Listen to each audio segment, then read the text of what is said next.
thatched roofs, windy lanes, a snorting bull, and a 900 years old church. Everything about this small village 50 miles northwest of London feels quintessentially English. But one local resident has made a name for himself telling Chinese stories. Documentary filmmaker Bill Locke has led some of the most successful television co-productions between China and the UK.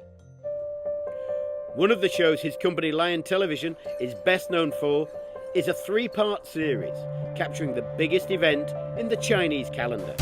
3, 2, 1, go! Over the next 3 nights, we'll be based here in icy Harbin and way down south in tropical Hong Kong, exploring how the Chinese experience the most important festival in their calendar.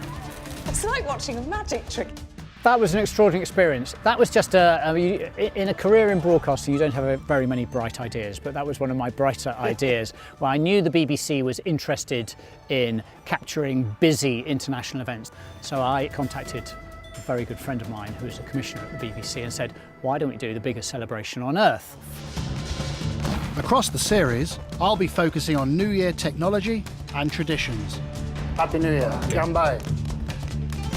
And we had 4 months to make that series, so we made it really fast, and it was a really exciting experience. Of course, at the time, we were just making it for the BBC. I was just making it for a British audience, but it was rapidly picked up in China.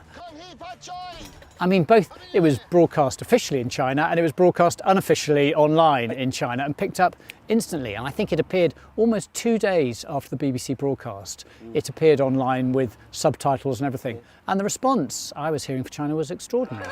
Cheers! To be perfectly honest, it's the best New Year I've ever had. I've had a few. We have more dumplings.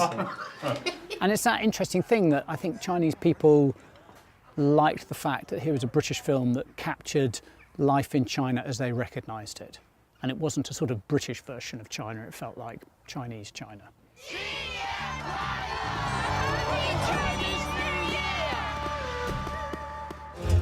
Bill's authentic portraits of modern China began with his passion for history. It's a whole sort of historic story that we don't grow up learning. When I look at the story of Rome, I know where that story comes from and I know how that relates to Britain. When I look at the story of China, I didn't know where that story came from. I didn't know how it related to Britain. I didn't know how it related to the modern world. So whilst I started looking at the history in the first place, I became interested in what was happening in China today. Maybe we'll take one step back. Because you've worked around the world, how does filming in China compare with other experiences you've had?